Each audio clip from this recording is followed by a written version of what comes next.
नमस्कार, मैं हूं प्रशांत। इस प्रोग्राम का नाम है ये फिल्म नहीं आसान। मुंबई में बरसात का मौसम है और बरसात के मौसम में थोड़ा थोड़ा भीग भी रहे हैं हम लोग। और इस बारिश के मौसम में आज मैं खड़ा हूं एसजे स्टूडियोज में, जहां पे एक फिल्म का सेट लगा हुआ है जिसका नाम है राग देश। ये एक पीरियडिक फिल्म है और इसके जो डायरेक्टर और प्रोड्यूसर है वो है तिग्मांशु धूलिया। अगर आपको ये जानना है कि एक फिल्म वाले की जिंदगी या फिल्मों से जुड़े लोगों की जिंदगी कितनी आसान है या मुश्किल, तो वो मेरे ख्याल में सेट से बेहतर आप नहीं जान सकते। इसीलिए मैं आपको लेके आया हूँ इस फिल्म के सेट पे, जहाँ पे आज हम बात करेंगे इस फिल्म के डायरेक्टर और प्रोड्यूसर तिग्मांशु धूलिया से।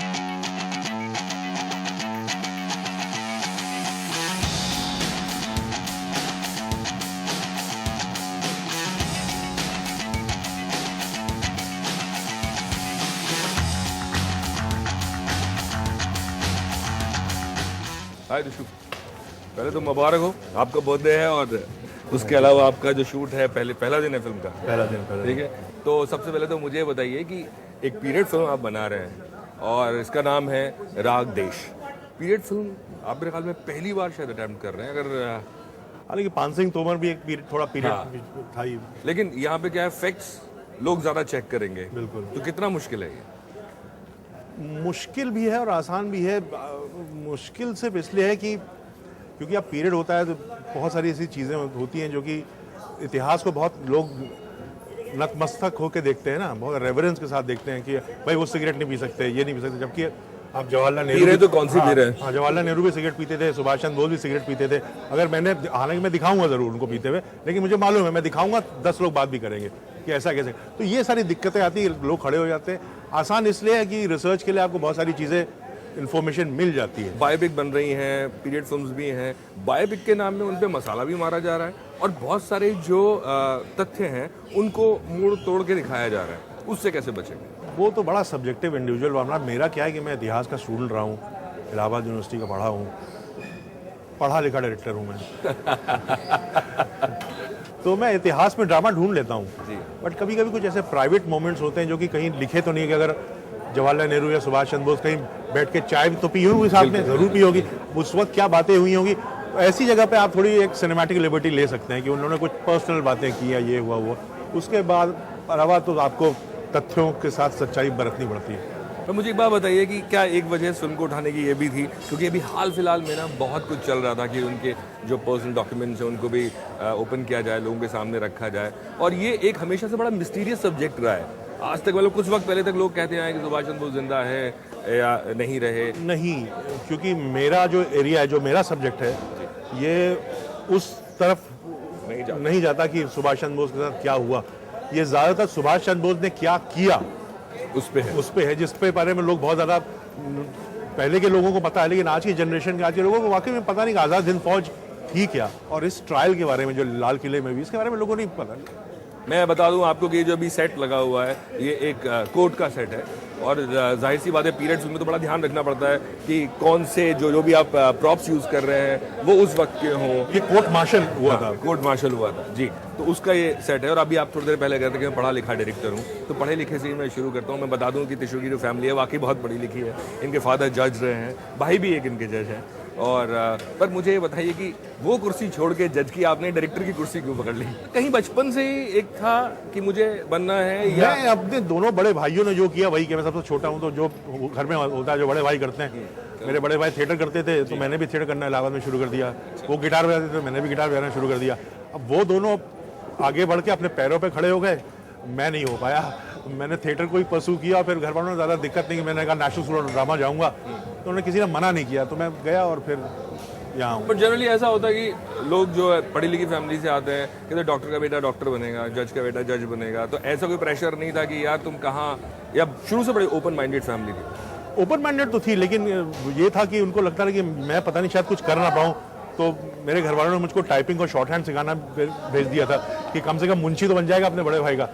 तो मैंने शॉर्ट हैंड पर ही मैं टाइपिंग करना सीखा था, तो उनको वो खास उम्मीद नहीं थी मुझसे।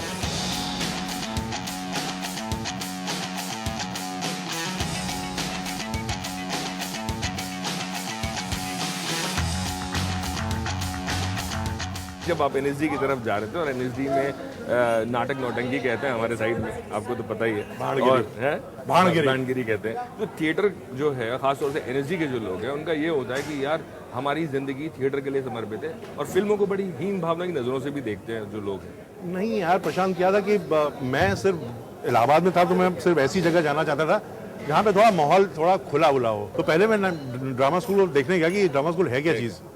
तो मैं गया दिल्ली, देखा, तो वहाँ मैंने इरफान खान और मीता बख्शिश इनका एक नाटक भी देखा। इरफान आपसे सीनियर है 2 साल। तो उनका एक नाटक देखा, एसेंट ऑफ फ्यूजियामा, प्रसन्ना जी का नाटक।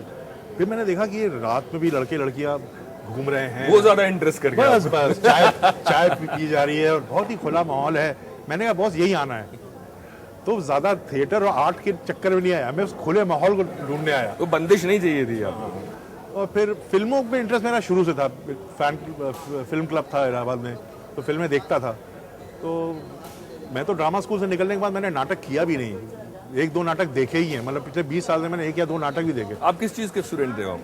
एक्टिंग का। एक्टिंग में इरफान आपके बड़े अच्छे दोस्त भी हैं, काफ़ी फिल्में भी आपने साथ में की। उनके प्रति प्रेम प्यार वो तभी से आ गया था उनको देख के? इरफान को? हाँ हाँ बिल्कुल। मैं और इरफान, मतलब ऐसा होता है ना, आंखों पहली नज़र में प्यार। हम दोनों का पहली नज़र में प्यार हो गया था। क्योंकि इरफान जो था ड्रामा स्कूल में बहुत इंट्रोवर्ट था, वो बहुत ज़्यादा घुलता मिलता नहीं था। हॉस्टल में भी उसका सबसे जब बेकार कमरा था ना, एक कोने में, कोई नहीं जाता था जहाँ, वहाँ रहता था वो। और इरफान अपनी क्लास में सबसे अच्छा एक्टर माना भी नहीं जाता था। आलोक चटर्जी करके है, उनको सबसे अच्छा माना जाता था। बट पहली बार मैंने लोअर डेप्थ नाटक देखा और इरफान मैग्नेटिक था। तो उसी वक्त से लग गया था कि ये सबसे अच्छा एक्टर क्लास का यही है, और वही सबसे अच्छा एक्टर निकला। सर थोड़े से बाल वाल काटे ना, थोड़ी यहाँ से बिल्कुल, काट देता हूँ, बिल्कुल, यहाँ सर, से हाँ, यहाँ। पीछे से बस कर दूँ तो पीछे को रेफरेंस तो है नहीं। कभी कभी तो होगा। अच्छा। क्योंकि तुम लोग एक के पीछे एक बैठोगे, हाँ। तो कभी कभी कैमरा पीछे भी होगा। तो पीछे जैसे आर्मी स्टाइल होने चाहिए, हम वैसे कर लेते हैं। यहाँ से तो कम करो। यहाँ से कम कर, यहाँ से कम करते हैं। जो जैसी फोटोज में उसको मैच। बिल्कुल। आपने यहाँ पे मुंबई आने के बाद एक स्ट्रगलिंग पीरियड भी आपने देखा होगा, और स्ट्रगल कई तरह की होती है। एक इमोशनल स्ट्रगल होती है मुंबई में, एक होती है पैसे की स्ट्रगल होती है। आपको सबसे ज़्यादा किस स्ट्रगल ने मारा? मुझे सबसे ज़्यादा स्ट्रगल ने मारा गोविंदा ने। गोविंदा? मैं जब बॉम्बे आया तो मैं बैंडिट क्वीन करके आया। बैंडिट क्वीन दिल्ली से बनी पिक्चर मैं बता देता हूँ लोगों को कि बैंडिट, बहुत से लोगों को ये बात नहीं पता है कि बैंडिट क्वीन की जो कास्टिंग है वो आपने की है, और भी बहुत सारी फिल्मों की जो कास्टिंग है वो तिग्मांशु ने की है। तो as a casting director, as an actor, producer, director, writer, बहुत सारे तमगे हैं इनके पास, और नेशनल अवार्ड भी मिला है फिल्म को इनकी। अब आगे बताइए अब गोविंदा। तो मैं 93 में आया, मैं शेखर जी का असिस्टेंट ही था। तो दिल्ली से हुई थी बैंडिट क्वीन, उन्होंने कहा तू बॉम्बे आ जा। तो मैं जब बॉम्बे आया तो मुझे काम के लिए स्ट्रगल नहीं करना, क्योंकि मैं एक बड़े डायरेक्टर का असिस्टेंट था। वो पैसे वैसे नहीं मिलते थे और मैं शादीशुदा था। तो अभी भी नहीं मिलते। हाँ।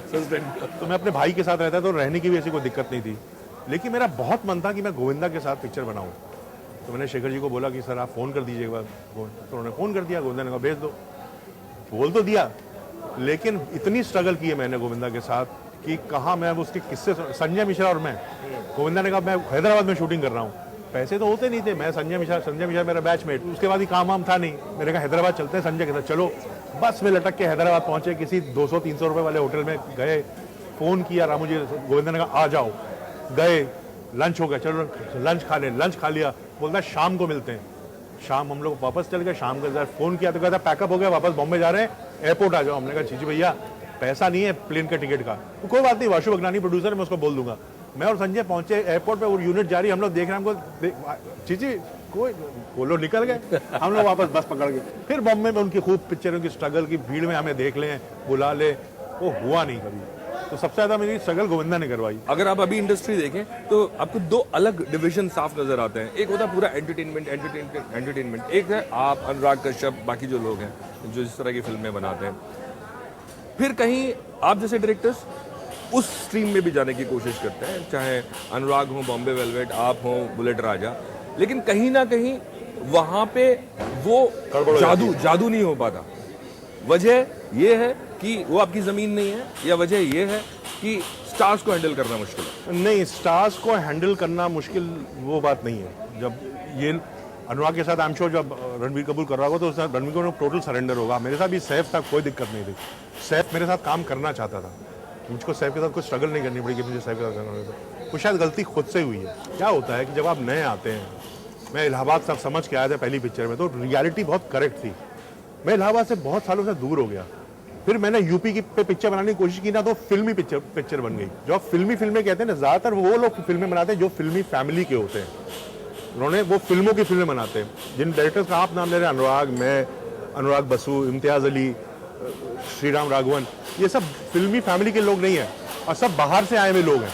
तो अपना बाहर का एक्सपीरियंस, ज़िंदगी का इतने 20 साल काम करने के बाद वो एक्सपीरियंस भी खत्म हो जाता है। फिर आप भी फिल्मों की फिल्में बनाने लगते हैं, बस वही गड़बड़ हो जाती है। मेरे ख्याल में इस शहर में रहने के बाद सबसे बड़ी प्रॉब्लम क्या है कि खिड़कियां जो है ना दिमाग की बंद हो जाती है, जो बाहर से हवा नहीं होती, एग्जैक्टली, एक्सपीरियंस लेना ही छोड़ देते हैं हम लोग, जो ऑब्जर्वेशन है वो बंद हो जाती है। फिर यही होता है कि यार ये बॉक्स ऑफिस पे कमाएगी या ये बॉक्स ऑफिस पे नहीं कमाएगी।